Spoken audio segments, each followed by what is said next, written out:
Howdy, Billen in the basement again, and as you know, I get straight to the point, no clickbait, you don't have to wait, 15 minutes to get to the direct meat of the matter.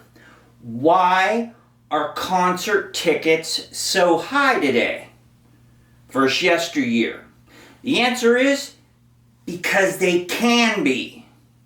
People pay it.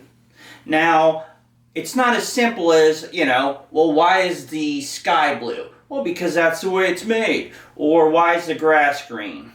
Because that's its color. Might be chlorophyll. I think so. I don't know. But the bottom line is people are paying it. That is the number one reason why concert tickets are so high now as compared to 20 years ago, 30 years ago, even 40 years ago. People are paying it. That is why. That's the number one reason why. Believe me, if people didn't pay it, prices would come down. Promise. Promise. However, there are a number of other factors on why concert tickets are much, much more now than they used to be. There's something now called dynamic seating, where the closer you are to the stage, the more money you pay. The people in the back might only be paying $90. You up front in the first 10 rows are paying $200.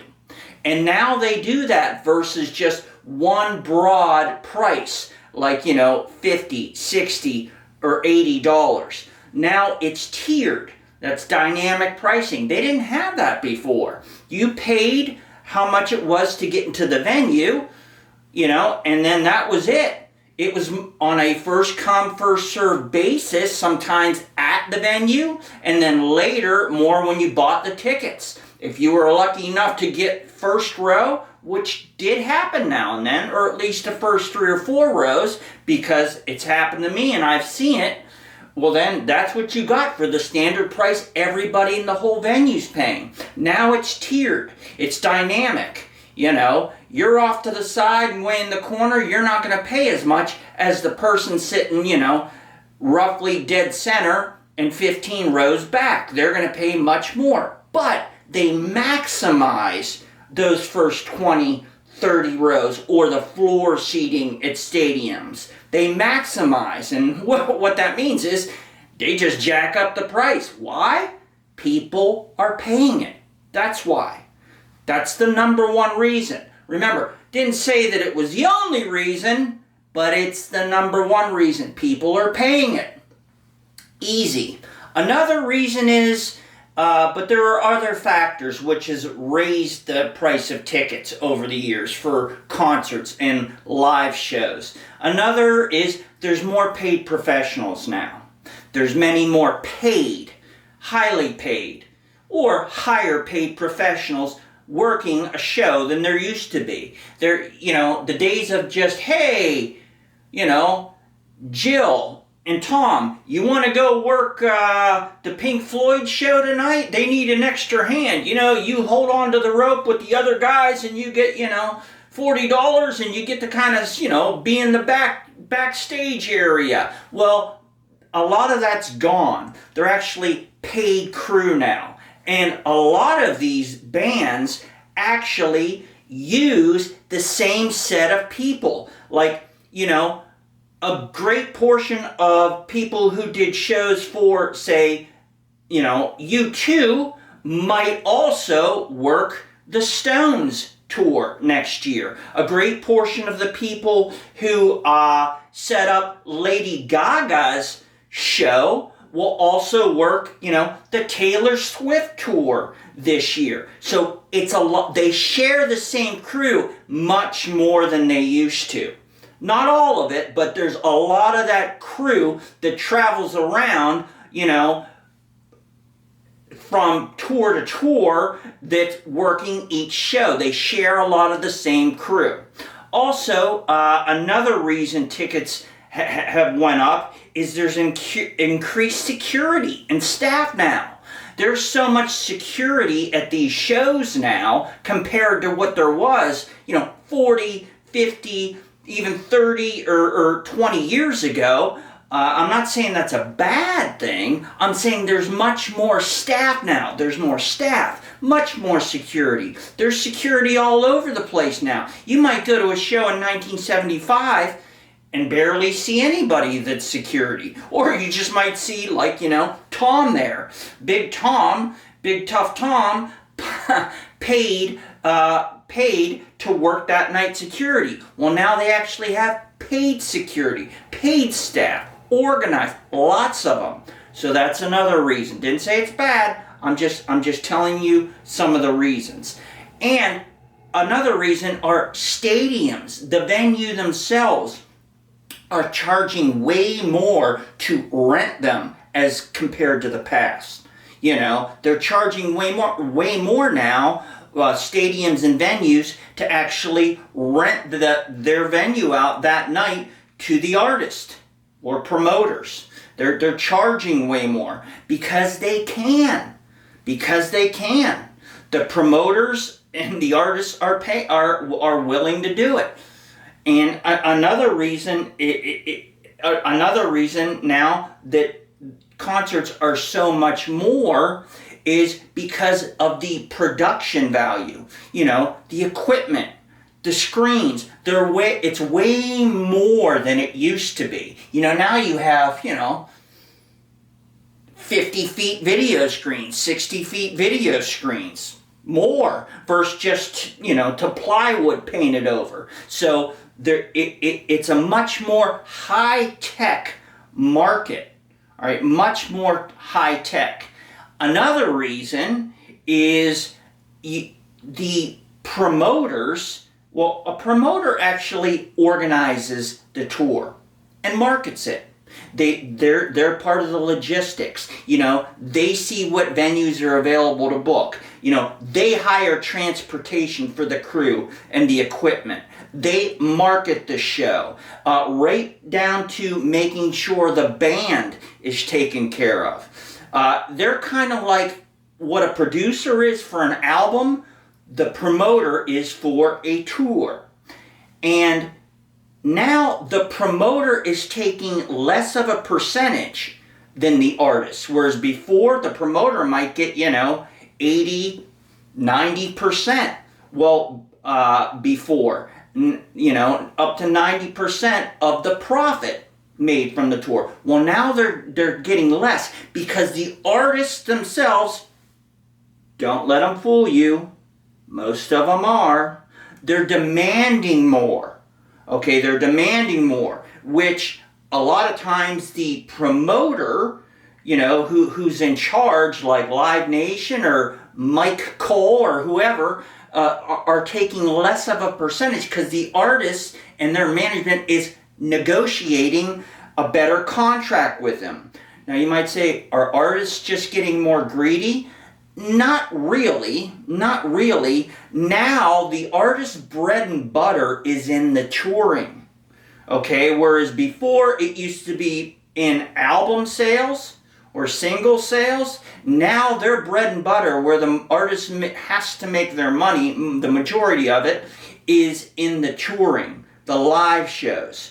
The secondary, the streams, the downloads, and any physical sales like CD or on a USB drive, or even now on vinyl, since it's made a comeback, are just a bonus to the artist. It's enough. It's probably a lot more than you and I are making, but that's just a side bonus. Their money now is in the tours. So they need to demand more because they're not making the money that they used to off the physical sales of their music. They don't make a lot of money off the physical as much anymore. And there's not nearly as much physical sales. Actually, on some physical type of media like an album or a CD, there's not nearly as much as that now. Now, a lot of it's streaming or downloads, and so they don't get as much as that. They don't get as much from that, nearly as before. Where before, first it was the album. their album sales. And then second was touring. But their bread and butter before was album sales. Now it's flipped. The industry's slowly changed. All right. Also, I gotta say, greed. It's greed. Greed. Why? Why are the promoters actually charging that much? And why is the artist charging that much? Because they can. People are paying it. There's a lot more people out there now that are willing to pay it, and it's all right at their fingertips or from their phone. You don't have to go out to the music store or the ticket outlet and spend the night anymore to get tickets. They have access to everybody. Before, you had to pay attention to when tickets went on sale, and then you had to actually go out and, wait in line. Well, now it's all at their fingertips. They have access to many more people now that are willing to pay it. And you might say, well, wouldn't the increase in demand take down the price, like in good old-fashioned supply and demand economics? Not in this industry. Not in the music industry. No. They're going to jack up the price. These promoters have all kinds of tools at their disposal to see how much people will pay. It's not nearly as much. It's always a guess. But it's not near the guess it used to be. Where, hey, such and such band, AC/DC got this much, so for Bon Jovi, we should be able to get this much, same city. Now they have all kinds of analytics and software programs and all kinds of tools and, an entire staff dedicated to see how much they could possibly charge, per ticket, per seat. These promoters have, a plethora of tools to do that, whereas they didn't before. It was much more a guess. It's always a guess. It's always a risk. But now they have many, many more tools and much more information. And, now you have these secondary markets besides the primary market, like the primary, the primary seller, or it might be like Ticketmaster, where the secondary market might be, StubHub or Vivid or something like that. Have you ever watched a Vivid Entertainment video? No. Anyway, so the secondary markets actually, are going to charge enormous amounts. Now, supposedly, the initial promoter and the initial artist doesn't get any of that. But what these secondary markets do is they buy up tickets in bulk as soon as they go on sale. Well, the artists might not get any of that on these secondary markets like SeatGeek and StubHub and things like that. But, but what that does is that lets the primary market or primary seller know, hey, 25,000 seat arena, that's okay. We already have a contract with, StubHub or Vivid or SeatGeek or one of these, secondary markets to sell 10,000 of them. Those are already sold. So they sell them. So they can up the price because they're selling them. They're selling them. So, and that's not even, concerts are outrageous now. Outrageous. You got the service fee, which is per ticket. The processing fee, which is per order. And that's not including parking. If you want to grab a beverage, something to eat, or if you want to stay the night, there's many more VIP packages now.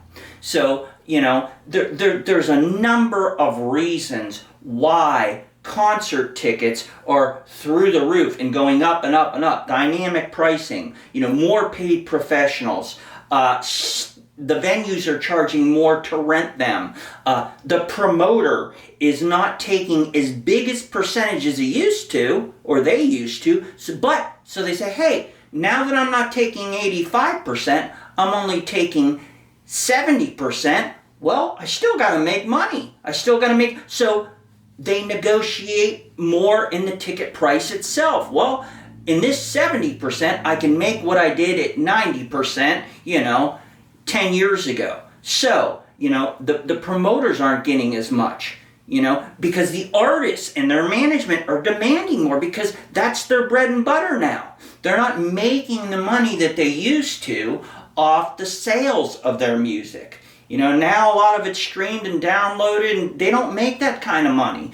And as far as physical sales, which are dwindling, they don't sell nearly as much as before. If you sell 3 million albums now, or 3 million physical copies, that's a lot. That's a lot. That's good. That's good. Where before, say 20 years ago, it would be like, hey, hit, good selling album, but such and such sold 10, 12 million, So they're not getting nearly the money that they used to off the sales of their music anymore, is the TBL, folks, the bottom line. So what they're doing is they're saying, well, we got to make it in our live shows. We got to make it in our touring. So there's a number of reasons why concerts and live shows have gone through the roof. But the number one reason, remember, is because people are paying it. They're paying it. I mean, from, Taylor Swift to U2 to all these bigger acts, they're selling like that. They're selling up. People are paying it. So they can charge it. A lot of it's based on merit, and a lot of it's based legitimately. It's like, well, hey, things have gone up, and now it's a different industry altogether than it used to be, 40 years ago. True, but it doesn't balance out. It really doesn't. Just giving it to you raw, you feel me? No. But, I'm just giving it to you straight. It doesn't balance out. They're still jacked up because people are paying them. People are paying for that. And then if you want the ticket delivered, that's going to be more. There's delivery fees, if you're getting it sent, FedEx the next day, or, depending on if you're getting the ticket on your phone or mailed in the postal mail, or if you want it the next day, it's more. You're looking at, for a big show, a major player, for the ticket and your night out, you're looking at an easy $300. Easy. Whereas, say, 40 years ago, 30. Yes, tickets should have come up. They should have come up because the industry's changed. It's a different production. The artist isn't getting as much as they used to, so they demand more in their live shows. But it's still not balanced out. It's still sky high. It could be getting close to half as much, and everybody would still make money. There have been some artists that have, combated that or fought that, like Pearl Jam's one. They still put on great shows, still went on tour, and they didn't, rake the consumer as much. But the number one reason is because they can and people are paying. And I'm not telling you to don't go see shows anymore. I'm just telling you why. So, hope you enjoyed this. If you agree, go ahead, comment. If you don't agree, welcome to comment, subscribe, and like. See you next time.